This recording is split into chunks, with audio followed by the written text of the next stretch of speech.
Menteri ESDM Bahlil Lahadalia membantah izin usaha 4 tambang nikel yang baru saja dicabut pemerintah diterbitkan di era pemerintahan Presiden ke-7 Joko Widodo. Menurutnya, izin-izin usaha yang dikeluarkan terhadap 4 tambang nikel itu sudah diterbitkan jauh sebelum Joko Widodo menjabat sebagai presiden. Izin usaha 4 tambang nikel yang dicabut diterbitkan pada tahun 2004 dan 2006 ketika rezim Undang-Undang Perizinan Daerah. 4 tambang nikel yang dimaksud adalah PT KW Sejahtera Mining, PT Mulia Raimon Perkasa, PT Anugrah Surya Pratama, dan PT Nurham. Sementara, satu perusahaan tambang lainnya yaitu PT GAK tidak dicabut izinnya dengan alasan prosedur penambangan yang dilakukan PT GAK sudah bagus. Dengan mempertimbangkan berbagai hal, Bapak Presiden memutuskan, memperhatikan semua yang ada, mempertimbangkan secara komprehensif, dan Bapak Presiden memutuskan bahwa 4 iup yang di luar Pulau GAK itu dicabut.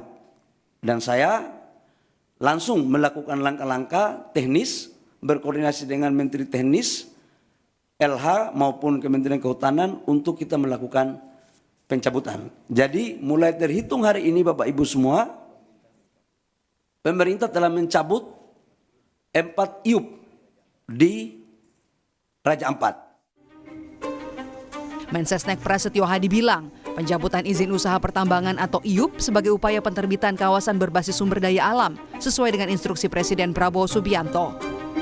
Atas petunjuk Bapak Presiden, beliau memutuskan bahwa pemerintah akan mencabut izin usaha pertambangan untuk 4 perusahaan di Kabupaten Raja Ampat. Di sisi lain, Menteri Pariwisata Widianti Putri Wardana menyambut baik langkah pengawasan dan evaluasi yang dilakukan Kementerian ESDM, KLHK, dan Kementerian Kehutanan soal kawasan tambang di kawasan Raja Ampat.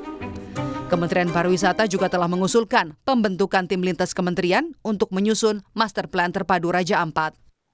Kami juga telah mengusulkan pembentukan tim lintas kementerian untuk menyusun master plan terpadu Raja Ampat yang berorientasi pada pariwisata berkualitas dan berkelanjutan, dengan menekankan prinsip keterpaduan ekologi, sosio-cultural, dan skala ekonomi.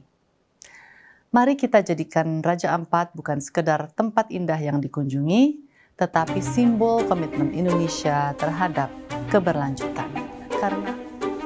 Sebelumnya, aktivis adat dan lingkungan di Papua Barat Daya menantang pemerintah agar menutup izin secara penuh. Menurut mereka, kehadiran usaha penambangan tidak pernah melibatkan masyarakat adat. Selain itu, daya rusak tambang terhadap alam Papua dinilai sangat parah. Kalau bisa tutup untuk selamanya, apa salahnya? Oke. Karena tadi masyarakat adat juga belum duduk kumpul sama-sama untuk bicara hak-haknya.